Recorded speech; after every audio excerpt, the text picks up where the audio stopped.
To be continued. 3 little words that hold the secret to the next great story.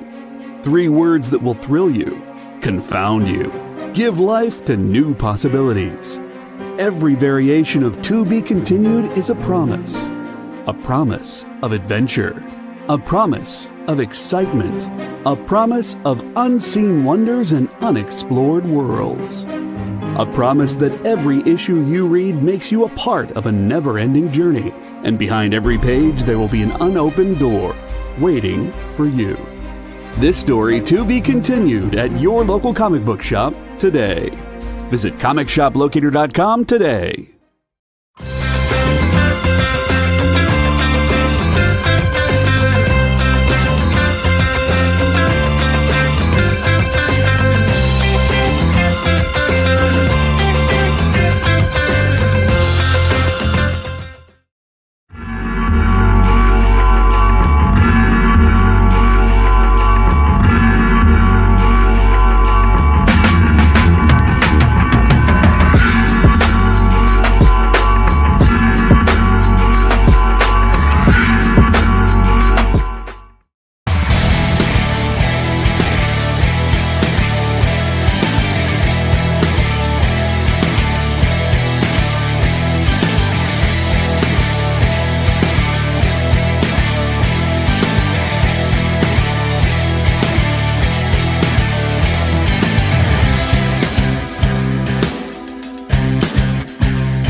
What's up, the internet? It's Kyle. How's it going?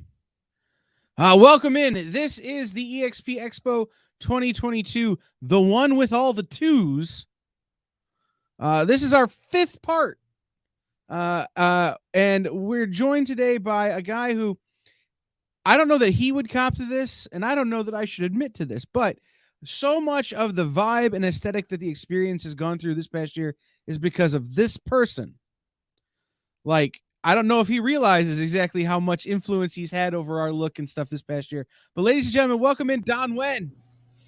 Hello, everybody. How are you? So let's start at sort of the beginning here. Okay. And I would not cop to that. Huh? I said I would definitely not cop to that. I don't even know how I would influence it. Specific font choices that I became obsessed with. Oh, okay. Okay. I can see how that works. A year ago, we were putting this thing together, and Don's like, "Hey, do you care if I make my own graphic?" And I'm like, "No, please." And Don made this killer like Vans. It had a Vans vibe to it, graphic for his appearance on the EXP Expo, and then made a bunch more for a bunch of our other guests, which was absolutely lovely. But the thing about it is that his font choice for a graphic design nerd became like my whole year. Oh, like I'm going through going, oh, okay, so I want to use this font on this thing, and so everything has been influenced by that one graphic you made. Oh, well, I'm glad to hear that. It's all about clean, blocky font choices and serifs when you need them. Right. I can't stand serifs, but that is correct. They are appropriate on occasion. Time and place. Right. It's why so much of our font is Futura. Nice. So hey, it's a good block font. It really is. So let's start here. How did you, Don, find yourself in comics? How did I come to discover comics, or how did you find yourself in the industry of comics? I like to tell the story of how people just leave their back doors open and I just kind of walk through them and stand there. that really is one of those things where I have the burning desire to be in the comic book industry and draw comics. It really is a passion and a joy for me, and I wear that enthusiasm on my sleeve, I feel like, and I've been very fortunate to come across and be a part of so many incredible projects and meet a ton of amazing people who've given me a chance, as well as, been able to show people my work, get feedback, and then, work on the things I need to work on. And that's an everyday thing. Like, I don't think that's ever stopped. And people always give you feedback. And, you take what you need, and then you work on it. But yeah, I just, started, a lot of people might know me. I used to run the daily sketch blog. That's where the Winnie Knit thing comes from. Oh, there we go. On this side, I guess. And then I participated in Inktober for 3 years straight. And we had a book I did with writer Andy Nordval, who does an online webcomic called My Roommate the Internet. But we teamed up. We did an Inktober project in 2017 called Siren Song, where we were the first team to take all 31 of Jake Parker's prompts and create a continuous story beginning to end. So I did 31 plates of art over 31 days, and he wrote insanely 31 chapters, and it's a beautiful story and completely makes sense. And that was kind of the foot in the door in terms of getting some recognition. And the book, oddly, 2 years later in 2019, went #1 in sci-fi and fantasy illustration. On Kindle, it was top 100 in print. We beat out 1 Star Wars book and 2 Legend of Zelda books, and I want to say a Metal Gear Solid art book. And then since then, it's kind of been a fantastic journey. Yeah. No. So you mentioned this overwhelming desire to be in the industry.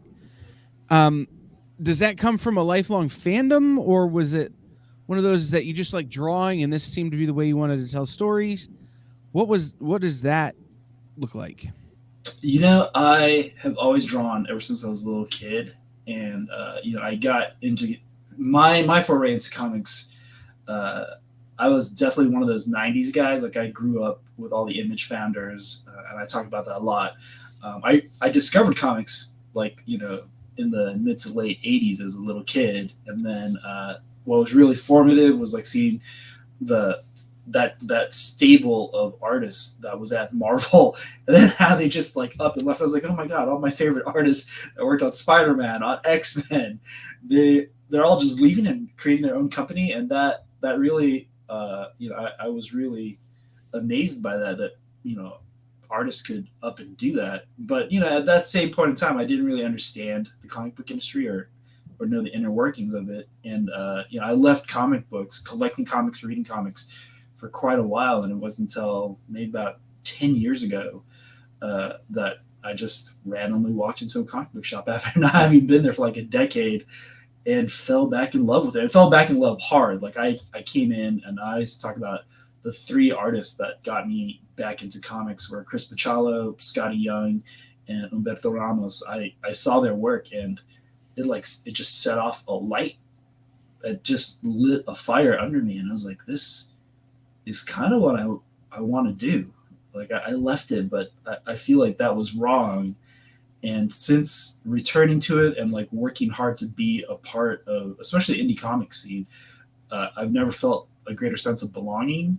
And also just meeting fantastic creators that inspire every day. Like, you meet people, not even mainstream people. I mean, some people obviously have come up and done other projects, and it's always amazing to see that, and that in itself is inspiring. But just people out there, on the grind, just trying to get their story, their art, their writing in front of other people. It's a lot of fun. It can be painful at times to watch, but at the end of the day, like when you find that one person at a convention or at an event of some sort, or you find that one person that comes back after picking up something of yours, and they're like, hey, I really like what you did. What else do you have? Like that. That's kind of what it's about. So anybody who knows me out there knows that my jam, like is animals doing people things. And Yes. your book is Pablo the Gorilla, Yes. which is animals doing people things. Yes. Very much so. So I'm going to just straight up ask you, so how big of an influence is Teenage Mutant Ninja Turtles on you as a creative? I mean, come on. It's, Right. This is just an I excuse to talk only- to other people about Teenage Mutant Ninja Turtles.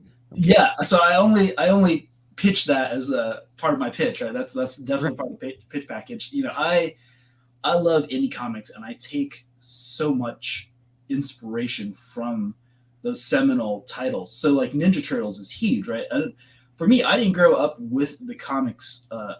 I read the comics later, but you know, I grew up in that time period when the cartoon, like Turtle Mania, was at an all-time peak. Like that was our gateway, right? Like we all know the song, we would sing it when the live action film hit. I also tell that story too. My cousin and I stayed in the theater and we watched Ninja Turtles like 7 times in a row, to the point where we memorized all the lines, and we were basically like in the back of the theater just like reenacting the movie. So you know, it had a profound effect in my formative years. Obviously, I drew a lot of Ninja Turtles. If you guys are looking for commissions, just asking for Ninja Turtles. I draw Ninja Turtles super fast. I have a story. I went to see Vanilla Ice with a friend of mine in concert, and my friend was working for a local radio station that put it on. So Yeah. we're backstage, and he comes out, and we're shaking hands. And I go, I have to ask you before we go out, is the Teenage Mutant Ninja Turtles song in the set list? And he goes, no. And in front of him, I turn to my friend and go, I'm going to leave. And he goes, wait, what? And I go, Nice. you don't understand how much that was my childhood. Yeah. And he goes, oh, I completely understand. And so he gets out his phone, and I guess he sent a text to whoever his band leader and goes, now we're playing it now. So Yes. he played it as the encore. Nice. And it was like, I'm in the front row just like this the whole time. Like, oh, it was the greatest. So, okay. Tell people about Pablo. Yes. For those who have not discovered Pablo the Gorilla, as I said, I pitch it as if you are a fan of Hellboy, Ninja Turtles, Tank Girl, The Crow. I wear my influences on my sleeve, and I hope you see that in the book, but it is about an albino cyborg gorilla who delivers pizza, and he just wants to live a normal life. However, the government that created him, they want their property back, and he's also being hunted by something a little more sinister from his past. And I'm currently working on issue number 2 right now. I'm thumbing through it, both scripting and thumbing. I work in a weird way, and I'm hoping to have that done by the end of the month and start doing some fine pencils next month and have it ready to go by the end of the first quarter of our year here. Which is weird because I have a book that's also launching. We're looking at Kickstarter that starting March or April. So be on the lookout for that. And then there's another book going to pitch. So there's a lot of pieces in motion. So you mentioned it, you work in a weird way. So let's talk about your creative process a little. Okay. When you approach a new story, this is issue 2, could you see it in your head first, or did you write it out first?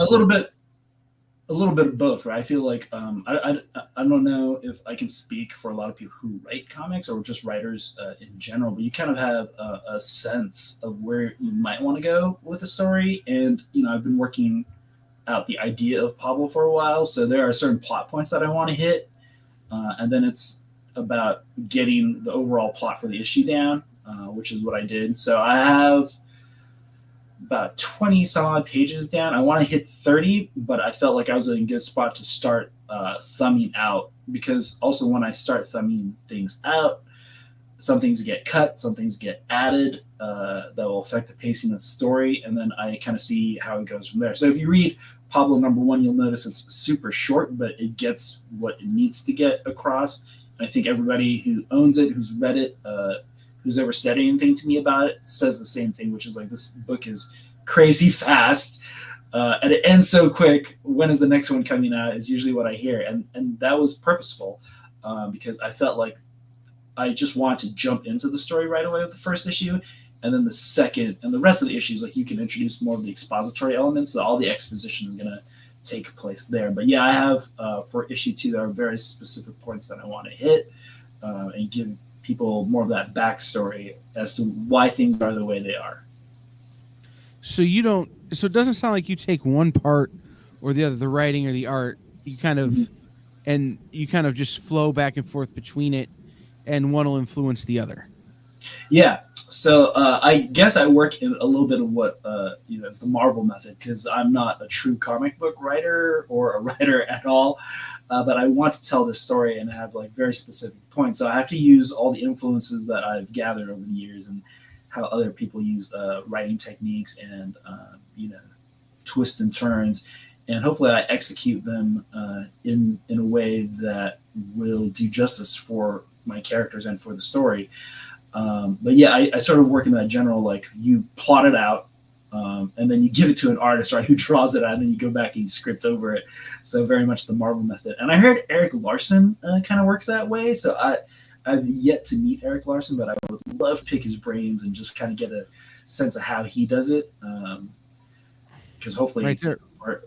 For a guy who's worked on Savage Dragon for so long, I feel like there's a lot of takeaways. Right, there are far worse influences, right? Like, Yeah. in terms of so you kind of mentioned kind of the overall, the top page of what Pablo is. In issue 1 is kind of this laugh a minute thrill ride, as it were. Like it's fast. Like the best way I can put it is have you ever heard Seth Rogen explain Preacher? No, I don't think I have. So this is the behind the scenes stuff? Yeah, he was explaining why they did the first episode of Preacher didn't start with Preacher issue 1. Oh, that's true, yeah. And he goes, it's because Preacher issue 1 starts off at 65 miles an hour and never slows down. Mm-hmm. And I feel like Pablo's kind of the same way. It starts off at 65 miles an hour and it doesn't slow down in issue 1. No, we just crank up the speed. Right. It just gets wilder and wilder and more fun. And so my question is, in issue 2, you said you were going to delve into some more of the expository stuff.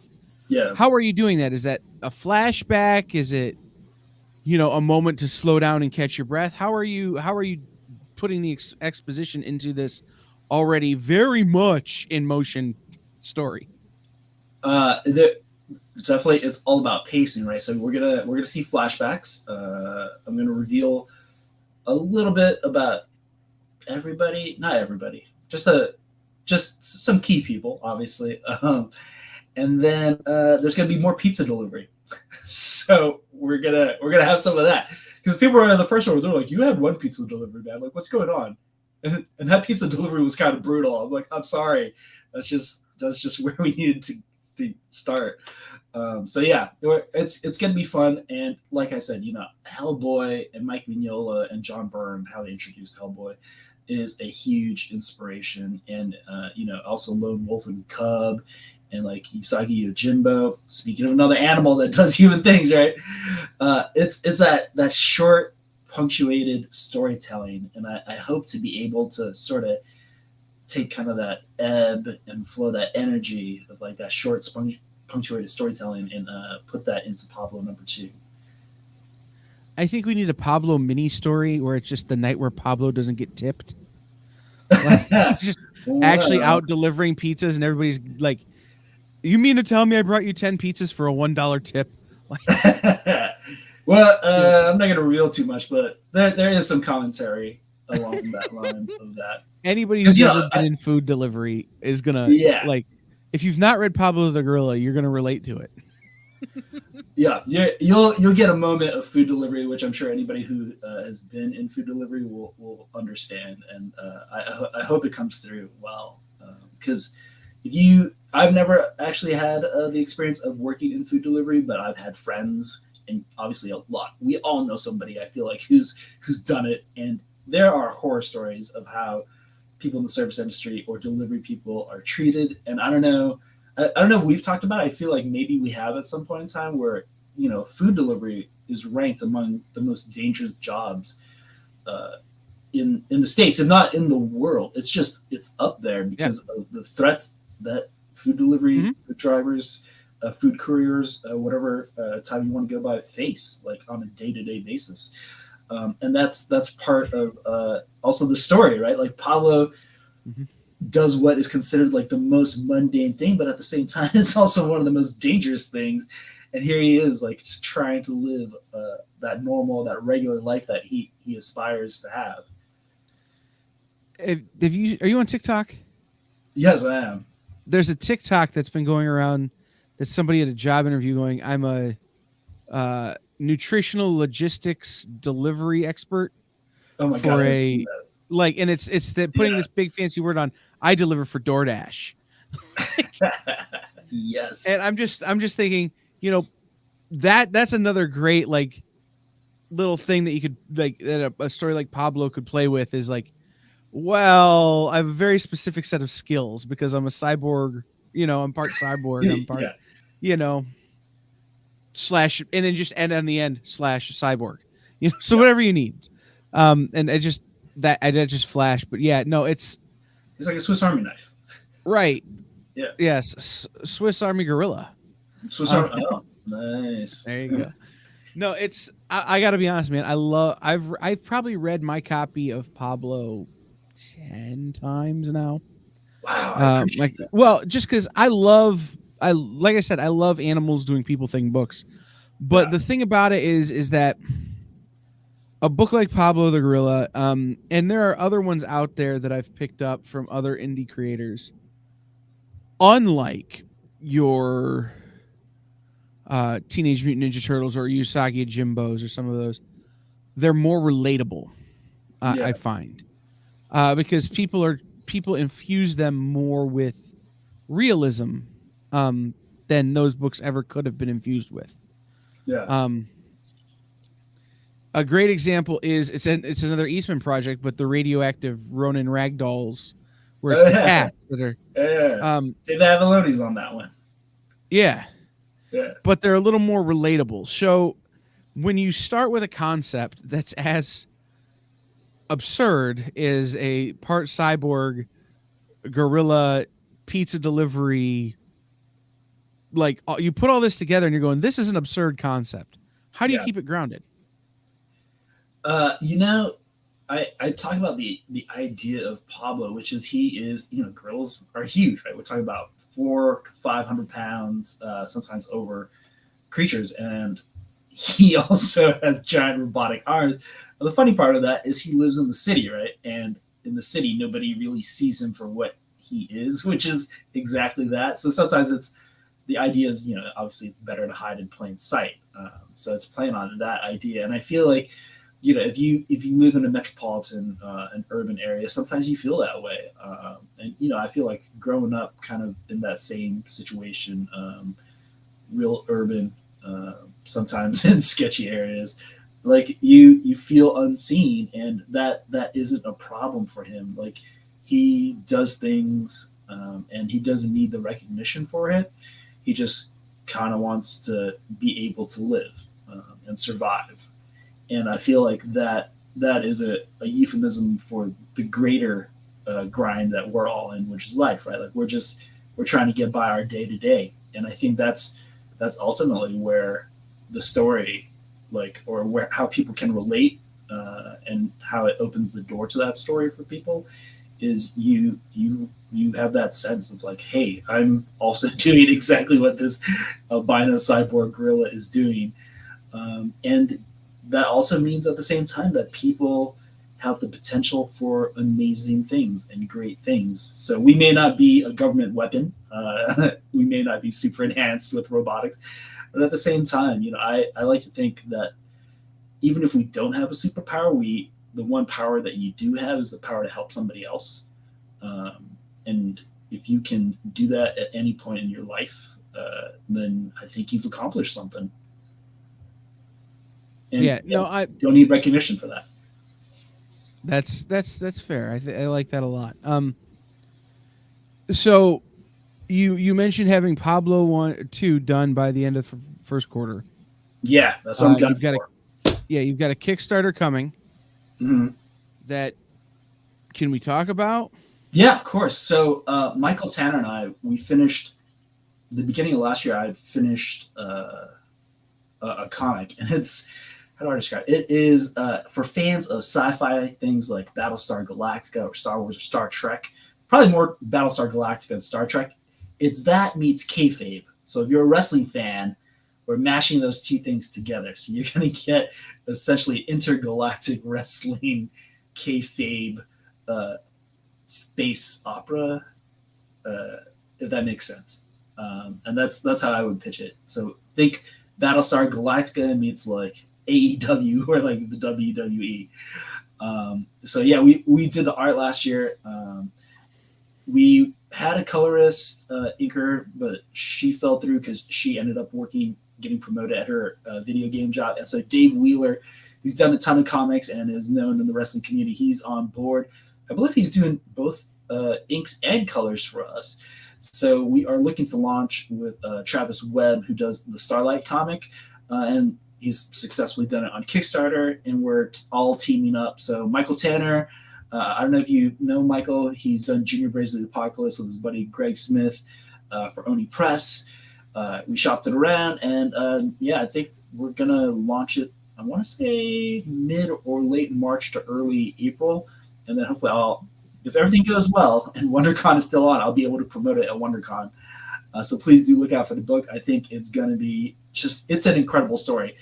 He pitched it to me a couple years ago at San Diego Comic-Con, and then I was already on board when he said wrestling and space opera. And then when he sent me the script, I was like, oh man, this is going to be something. And I think people are really going to enjoy where he takes you with the storytelling. And I hope I take you there with the art. Nice. Are you a wrestling fan? I am an old school wrestling fan. I haven't watched any of the new stuff. I stopped watching wrestling around the time of The Rock and Stone Cold. And that's where my knowledge ends. And I grew up in the time of like Junkyard Dog, the Iron Sheik, Hulk right. Hogan. You're a fan from when kayfabe was kayfabe. Yeah. When before the dirt sheets, before the internet, before you knew, oh, so and so are actually like so and so like this guy's married to her, and her sister is this person who's married to the guy he's feuding with. Like, they're hanging out, but they're feuding on TV. No, back then it was Ric Flair wouldn't admit to flying with the guy he was feuding with. And spent 6 months wrestling with a broken back just so nobody would figure it out. Like when kayfabe was kayfabe. So when you talk about intergalactic, kayfabe, intergalactic, the lie is the truth kind of storytelling. Is it an action book? Is it a comedy? What kind of book is it? It is, how do I put it? It is a drama. For sure. I mean, it has that melodramatic element that you have in wrestling in it, but there are moments. I mean, I think that's just the way Michael Tanner writes. So there are moments of levity, but really it is, and it's not a dark drama. We're not talking about like Frank Miller, grime and grit. We're just talking about human relationships and interactions, and I kind of want to just leave it at that because I don't want to give too much of the story away. So it's like a slice of life drama. Yeah, but I think by saying Battlestar Galactica meets kayfabe, I hope that kind of will help people understand. Yeah, but I hear that, and in my mind I go, oh, this could go a couple of different ways, because Battlestar Galactica certainly had its funny moments. Yeah, it certainly had its kind of out of the genre moments, and that's what made Battlestar so great. Yeah, and I think in terms of storytelling, that's what I love is when something is dark or is gritty, that there's a moment of levity in it. And people are always like, because I talk about Venom, I love Venom a lot, but like that early David Michelini, Todd McFarlane run where they introduced him, and it's like, well, why do you like that so much? And it's like he's facing just one of the most horrific horrors of his life. This dude's just out to murder him, and has the means to do it. But at the same time, you get panels where he's like just eating pizza and like donuts or whatever, and like hanging off the side of a building, and that's hilarious. And I feel like in writing, you always need those moments. It's very like you read any classic writer like Shakespeare, for example. You have that. You have these dark, tempestuous stories, and then right in the middle, there's just a moment of levity where it's like, oh, that really kind of like humanizes the story even more. I don't know. All right, I don't know if a lot of people have studied Shakespeare on any kind of serious level, but Shakespeare was the king of the fart joke. Oh, yeah. But not letting you know it was a fart joke. Yeah. Like, he would disguise it as something else, but it's like, no, that's a fart joke.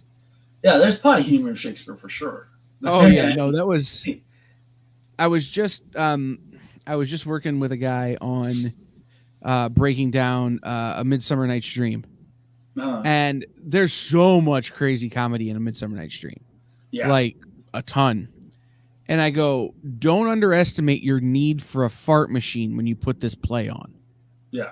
He goes, what do you mean? I go, either that or a bean burrito budget. Like, burrito budget, nice. Because there's so many in that play. So I like that idea. Fart jokes, the tie that binds. It's true. Super true. So something else that I've kind of enjoyed watching since we got to know each other is you are a big fan, I think, of community, of this community. Yes. Something you do that I find incredibly admirable is you're going to a convention, and about a couple weeks before, I start seeing posts from Don of, here's where I am, and here's where all my homies are at the convention. Like, what made you start doing that, and where did that idea come from? That I'm not even going to take credit for that. That I got a little bit from Russell Nolte. So I've worked. I think you had Russell on. Oh yeah, we've had Russ on a bunch. Yeah, so Russell runs Wannabe Press. He does, the Cthulhu is Hard to Spell books. They're going to be doing their third one launching soon, I believe. And I was on the second one, but he always, in his books, he has, Travis Gibb, who does Orange Cone Productions, does this too. They always have a section for artists and writers, for them to sign. That way, if you're a fan, you pick up the book, you love it, come find your creators on each of the shorts, and you can have them sign the project. And usually, especially because Russell's out here on the West Coast in California with me, and a lot of the creators, you can find a lot of the creators on the West Coast. You want to be able to tell, oh, people are here and here. And I took that and I was like, well, I have, especially during this pandemic, I've met a bunch of just amazing people online, and I would love to meet them in person. So I'm just going to make notes. But it's like, wait, why would I just do it for myself? I can tell everybody else like how incredible these people are and like what they're doing, and share their work. And one of the funny things about being a creator, or even any sort of facet of life where there is a perceived competition, like school, for example, school, they want to make you feel insular, or at least back when I was coming up as a student, back when I was a kid, it was always like this idea of competition, when in reality, if you think about it, you become stronger and you learn better in groups. You have friends and you form study groups, right? And that's where you can bounce ideas off of each other and like learn better and learn other people's ways of learning. And I feel like if you link the chains together, like you form a stronger chain, especially with the more links you have, right? So that sense of community, it's like, you should totally share what other people are doing. And I love meeting people. Everybody is amazing and talented, and if you don't enjoy my work, that doesn't necessarily mean that you won't enjoy this other person's work. So hey, let me tell you about this other person's work too. And I feel like if you have that attitude, it just fosters a better community. You find better projects. You maybe find other people that you can collaborate with and work with, who you can jive with. And one of the most amazing things about being a creator at a comic book convention is that you meet these people. You meet new friends. You meet heroes. and you know, I feel like we're lucky because I've met a lot of amazing people in the comic book industry, and people always go, "Oh, don't ever meet your heroes." And I've met most of my heroes in comics, and I feel like they're awesome. And you know, I just keep meeting more and more incredible people, and yeah, I just think, you know, when you meet somebody who has a special talent, like why wouldn't you want to tell somebody else about it, or show them and be like, hey, this person does this. And you always, you know, especially if you're making comics, I feel like somebody's always on the lookout for something. You know, I think, who was it recently? I think Heather Antos. I don't know her, but she posted a call for indie artists, like alternative style artists, and like a bunch of people came to my mind. I obviously like threw in some artwork, but I was like, oh, I know Dave Law, who does Space Auditorium, which is an incredible comic. I don't know if you've seen that. And he has this Thoughtscape book that's launching, or just launched on Zoop with Matt Lowry. Those guys, like, they do incredible work. And I was like, oh, Dave would be perfect for this. I wonder if he has the time. I have a ton of other friends. I was like, oh, this person's perfect for this.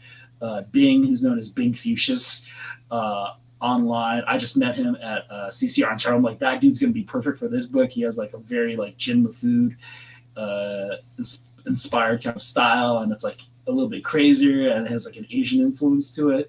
So like, I gotta tag that guy on this. So yeah, it's just meeting people like that, and like I said, you don't have to be the person that is made to fit for a project. You might know somebody who is a better fit, and I think making that connection and giving somebody else a chance to do something great or have a shot at it, like, who wouldn't want to like help somebody do that, you know?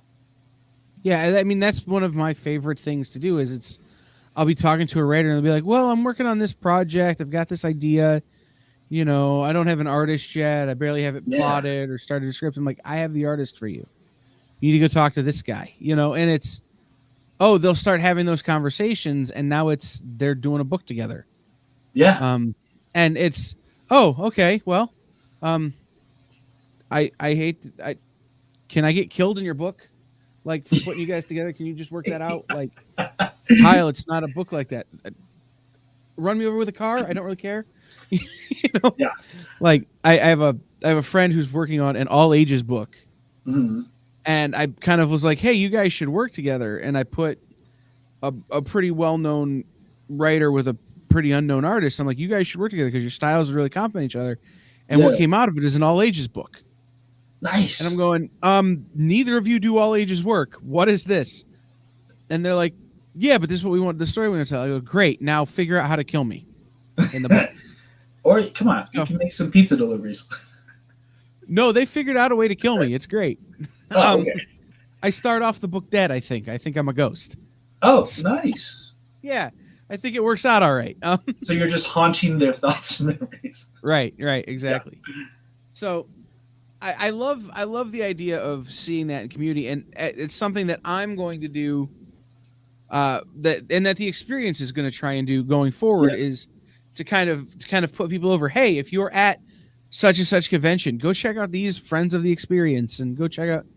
I think it's really cool in that rising tide raises all ships kind of thing. Yeah. And as we come out of the pandemic where everyone was locked out of conventions for a while, I think it's going to be more and more important to kind of say, hey, these are some people that you maybe have forgotten about, or maybe you didn't know about before, that they're out there, they're still hustling, they made it. Go check them out.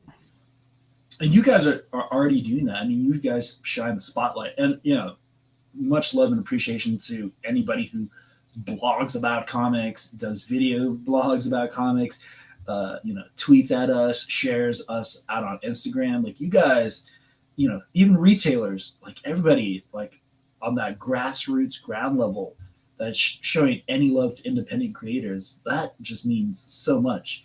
Because you know, I really do feel like, especially in indie comics, we are that incubator of ideas, and you never know what is going to come out next. And I feel like, you know, especially if you look at how Image started out and like where they went as a company, it's just a ton of indie creators, you know, and you see it more and more where people are like, you know what, there's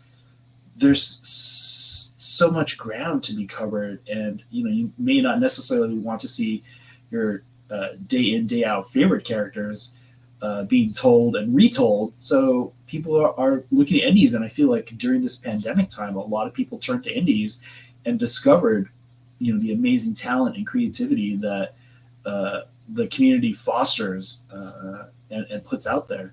And shout out to you guys for supporting that and being one of those outlets that does that for us. So one other thing I wanted to kind of talk about, and it's a little political, so we'll be careful. But okay, you went low key viral. I did. A little bit with the BLM fist that you did with yes. Jerry Conway. That went kind of viral. I saw that all over the internet, yes. and then all of a sudden it's that's Don. Holy crap! Okay. So how did you get hooked up with those guys, or did you just do that and then they saw it and? No, so this is one of those exact same things, where I'm like, hey, like me and my homies. So I'm part of a comic book creator collective. We're called the Sketchy Bugs. We're based out of Comic Book Shop in Manhattan Beach. They're called the Comic Bug. We're the Sketchy Bugs. And they have two shops. There's a shop in Manhattan Beach, a shop in Culver. The Culver City shop is my local shop. I grew it up with that shop in its many iterations before it became the Comic Bug. Because I grew up in the projects in Culver City, and I used to walk to this comic book shop, which at one point was Graffiti Comics, and then it became Comics Inc., and then Comic Bug took it over when the owner of Comics Inc. retired. And then I would go to their Manhattan Beach location to do free comic book day, because they always had some of like just the best comic book professional guests out there. And so it's like, I'm totally going to get in line and wait so I can meet this person and get my book signed. And then, once I discovered that they had a group, I was like, oh, you can be part of just a group of other creators. And they're creators, amateur to professional. Like I'm in the group, obviously. And we have friends like Fabrice Sapolsky, the co-creator of Spider-Man. He's done stuff with us. Mog Park, who is a comic book cover artist. Yeah, in a few hours she's coming on board. But, a lot of people know her for being one of the concept artists and illustrators from Game of Thrones. So it's about fostering that sense of community and building this group. And we put projects out like Danger Arcade, funded as a Kickstarter during the pandemic, and we got that book out. But yeah, it's just one of those things. I'm sorry, I feel like I've lost sense of where the question was going. But yeah, I wanted to bring some of my friends from that group in, because Jerry Conway, Punisher co-creator Jerry Conway, posted a call where it was right in the middle of all the protests that were happening, and the main point was that somebody who, if you think about it, it really is just one of us, right? And I get that George Floyd is black and it's so much worse for black people, but at the same point you got to look at it from a human being standpoint, which is like that could happen to any of us. I grew up in the projects and I could have been shot. I always tell the story of like, there's a time when somebody came at me with a gun, and the only thing that stopped him from shooting me was the fact that I said, "How may I help you?" which completely threw him off. But you look at how police treat people, especially if you grew up in the projects. Like they were just hassling kids because they were wearing baggy pants and like a white T-shirt or wife beater. And what kind of crimes are they committing? Oh, we're tagging up a wall, so you're going to put everybody face down with a gun to the back of their head for tagging up a wall. And it's like, it's tough. I get it's tough being a cop, but at the same time, there's a certain line that you shouldn't cross. And, what happened in that time period opened up a lot of conversations that I felt were avoided. And it's amazing to see that people are looking at police reform differently now. But Jerry Conway put out a call for creators to repurpose the Punisher logo, recreate it, reimagine it, and hopefully rebrand it and take it out of the hands of law enforcement and military militia that were using it, which is super weird. Like if you think about who the Punisher is, we're talking about a guy who's a vigilante and a murderous vigilante at that. And it's like, is he even towing the line of justice? No, it's extrajudicious. He's outside of the law. And if you're here to serve and protect and you wear that badge, what does that say about you as an officer of the peace? We're talking about officer of the peace, So for me, I was just trying to, get a lot of people that were in my group to be a part of that movement.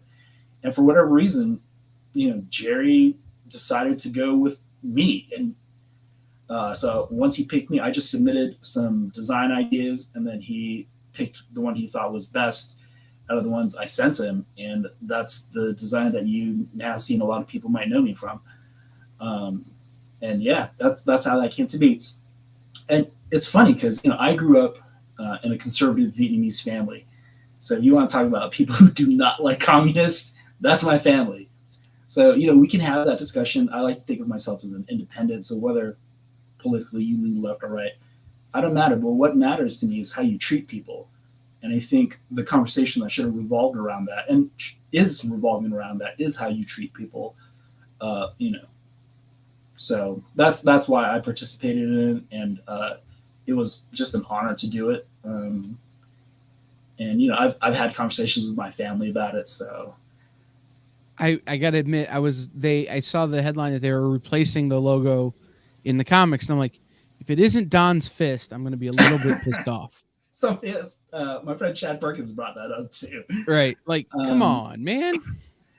It's one of those things where I'm glad at least I hope that came into conversation for them, and they're taking some accountability for it. I saw the new logo. I don't understand it because I don't know where that story is coming from. I feel like it might have something to do with aliens or something. No, it's samurai. Samurai. Huh, yeah, okay. It's supposed to have that, like the traditional samurai helmet kind of, like an Oni kind of design. Yeah. And it's Jason Aaron, so when he does it, he'll do it correctly. Yeah. It's not going to be like too appropriate, cultural appropriation, too heavy, or that kind of stuff. He'll do it correctly. But yeah, it's supposed to be samurai, and I'm like, the fist is Don's is better. Well, I appreciate that. Thank you very much, man. And I think Jerry Conway would tell him that too. So. Yeah, it's that's the thing though, is Jerry wanted to accomplish, because people are like, oh, he failed, he didn't do it, and I was like, no, he kind of did. He brought that conversation to the forefront and got people thinking about it. Even people who didn't realize what the logo was, is, or meant, who had never picked up a Punisher comic in their life. They're like, oh, is that what it means? I had people come up to me and they're like, oh, you know what? I didn't know that's what the Punisher stood for, what this was about, but that's pretty cool. And it's like, hey, it got you to realize something. And I think that at the heart of the matter is what he wanted to do and accomplish. Because, there have been great articles that talked about it, but it just is a matter of getting the ball rolling, and hopefully it inspires other people. And it looks like it inspired other people. Because, I did just sort of kind of a fanfic 2-pager based on the logo. And that stirred up some debate among friends and people I knew. And it's like, well, if you can do it better, do it better. We're not saying we solved the problem. We're just saying, hey, somebody out there, figure this out and do something about it. Right. So we're running out of time. All right. Because I feel like you and I could talk for a bunch of hours and it wouldn't, we'd just be like, so then let's talk about this other thing. So before we do that, it's nwenningit.com, spelled just like it's in the bottom corner of the screen there. Yep. And is it that on all the social media? On most social media, yeah. So Instagram, Twitter, Facebook. My own webpage is winningit.com. Winning It is trademarked. I have it trademarked. You can find me on Twitch on the same thing. I haven't had a lot of time to stream, but yeah, on most social media, that is my moniker. Nice. So if people want to support you, they should just find that. By the way, y'all, on winningit.com, you can get the really cool Pablo the Gorilla enamel pin, which I quite love. I haven't grabbed that yet because I just bought, don't know why I hadn't seen it, the Pablo the Gorilla t-shirt. Oh, yeah. So I have a t-shirt shop on Bonfire. Just go to, I think it's just bonfire.com/store/winningit. If you Google Winning It and Bonfire, it'll come up. Right. And yeah, all my designs currently are on there. But go to the website, pick up the books, pick up all that kind of stuff there. So I need to ask you, I ask everyone some questions they can't possibly be prepared for. Okay. And since I didn't get to do this last time you were on the EXP Expo, what's your favorite Pokemon? Snorlax, without a doubt. I don't know a lot about Pokemon, but the Pokemon that I love is Snorlax. And it was a great joy to watch Pokemon or Pikachu Detective and see Snorlax in that movie. It brought me so much joy. In my Pokemon Go, Snorlax is just called Spirit Animal. Yes. I mean, I don't know. I really identify with Snorlax. The first time I'd ever watched a cartoon and saw him, I was like, that's my homie. Right? That's what I want to be when I grow up. Yeah. Okay. Is there a comic property that if you got the chance to work on, you would drop everything to work on? Oh man.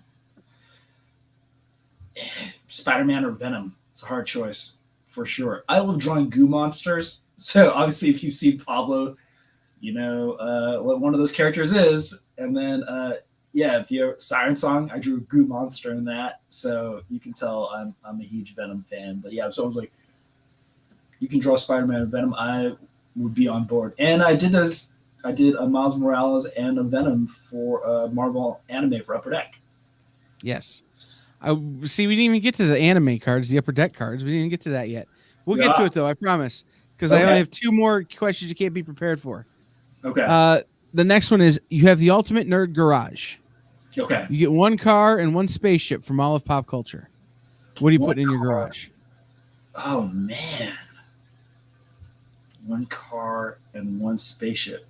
If I could fly a spaceship, you know what? I've always loved the snow speeder from Star Wars. I feel like that it kind of takes on both.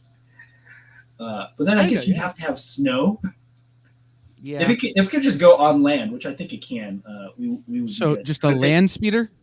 Yeah, a land speeder. I think that would be awesome. Yeah. All right. I think they've had it as a stand speeder. Yeah. Right. Normally I would say that's just a car, but it is kind of a ship too. Yeah, it's like it's like the flying car, right? Right, it is. It is. Yeah. All right, you're on a desert island with the professor and Marianne, so you have electricity. Okay. You get 1 book, 1 movie, and 1 record that you have to listen to for the whole time you're on the island. What are you taking with you? 1 book, 1 movie, 1 album. I'm gonna go Beatles, Rubber Soul. Book. Oh man, that's a hard one. I feel like, do I take a comic or do I take a regular book? You know, I'm gonna go with I'm between Mary Shelley's Frankenstein, Albert Camus' The or Saga. Could I have a compendium comic? Would that be all right? I think if you say I take Saga, you get all 50 issues or whatever's out. Oh, I'll take Saga. All right. I think Saga. I get behind that. Yeah. I get behind that. So movie. See, that was a movie. Oh man, you know what? I could watch it. We'll just go A New Hope. All right. All right. I could watch that. Yeah, it'd be between A New Hope and I feel like Ferris Bueller. Or Kong Skull Island too, though. Nobody has said Ferris Bueller yet. Yeah, that's a good answer. I hadn't thought about that one. Yeah. Oh, also Up. Those are probably my top 4. Ooh. So that's a tough choice, man. That's fair. Movies. That's fair. I want to be the dog. I want to be Doug from Up. Oh, come on! Like, he's great. Right. He has my whole vibe. So okay, the Upper Deck Marvel anime cards, and one of the reasons I wanted to talk to this is that we had talked about doing some videos, and one of the clips you sent me was you working on this.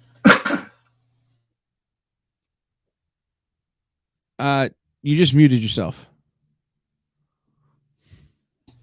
Sorry, I didn't want my cough coming through because I just cough really quick. Yeah, so Upper Deck Marvel anime was 2 years ago. I don't even know what. Yeah, last year, 2020. Yeah, and they were super hard to find, and now they're super expensive. But yeah, I feel like people have tweeted out or reached out to me, and I know that 3 of my 10 cards have been found, and there is another set of cards that I'm going to be doing for our upper deck that is due in March. So keep a lookout for the end of the year for another set of something or other. So, and people can get these by, like, they have a chance at getting them, I should say. Yeah. So they're super rare cards. The set obviously features Peach Momoko, who's amazing, and she's on like every comic book cover, I feel like, that's come out in the last 2 years. But she's the feature artist on the set, and then the sketch cards are limited to 1 per case. So I don't even know how that works. A box has 10 packs of 5 cards each, and I did not know this, man. But trading cards are expensive now. It's like $10 a pack. Yeah, no, it's so. If you're into the collectible card market, you've got to like to maybe find one of Don's cards. Maybe you've got to buy a case of these, which is either 12 or 36 boxes. 12, really? 24 or 36 boxes. Yeah. Okay. And yeah, and then you gotta get lucky. So go over to wenningit.com and look at the art in the gallery there, and you can see them all, and you could probably justify spending the money. I'm just going to throw that out there. Oh, well, I appreciate that. You know what? There are 100 artists, sketch card artists on that set, and that includes Peach Momoko. Oh my God, who's the other famous? I can't think of her name right now. There's a couple amazing artists on there, and Ray Anthony Height. So I don't know if anybody's listening, but Ray Anthony Height worked on Spider-Man, worked on Star Wars. Dr. Aphra does Midnight Tiger. He's just an incredible guy, super friendly. He's also in the set as well. And shout out to Joe Tolliver. He's in the set too. But yeah, it's crazy. I think it's 1 sketch card per case, possibly, not even like guaranteed. And it's out of 100 different artists. So good luck to anybody who's out there. And please shout out at me if you find any of the cards. I think the ones that have been found are Magneto has been found, Moon Girl, Double Dinosaur, and Venom. Venom was found in Japan. And somebody tweeted at me in Japanese, and I had to hit the translate button. And I was like, oh, that's cool. Yeah, that is cool. Like, so there's a ton of them that are still out there. But like I said, don't, what's the word I'm looking for? Don't kill yourself because they are crazy rare, but you want to get in on this. Just throw that out there. I love your Hella, by the way. Oh, thank you very much. That's maybe my favorite of the set. The little tiny Thor. All right. Oh yeah, little tiny Thor. Yeah. It literally gives scale to when Conan used to play the Thor clips. Do you remember that? No. Conan would have Hemsworth on to promote Thor, and he'd go, "We're going to see a clip," and it'd just be the clip of the movie with the voiceover, "I'm Thor." Nice. Like, it seems perfect. So, all right, guys, thank you to Don Nguyen. Thank you so much for your help, man, over the last year and for helping with some of this. He was the one who introduced me to Fabrice, who will be here on Saturday, and so many other great people who are going to be part of our events going forward. Make sure you go over and follow Winning It everywhere on the socials, and support Don in any way you can. Buy a t-shirt, y'all. Buy a comic book, that kind of stuff, and enjoy the hell out of Pablo the Gorilla. We're going to have Don back. He doesn't know this yet. We're going to have him back when his Kickstarter drops and all that kind of stuff to talk about crowdfunding and all of that. So stay tuned for that. Now, coming up next is the Dan Wickline Show. Dan is going to break down the new Peacemaker series and some other pop culture news. Then later on, we'll be back we'll have Minute to Skim It, Black Comics Universe, and Dan and I's in stores this week. Following in stores this week, we have an interview with Ben Humenek, who's an educator who uses comics to teach kids. And then following him will be Mog Park, who we referenced in this show, doing a version of her Artist Alley Shopping Network show where she will be drawing a steampunk Darth Vader. Yeah. Yes. So stay tuned for all of that. We'll be back in just about a minute with the Dan Wickline Show.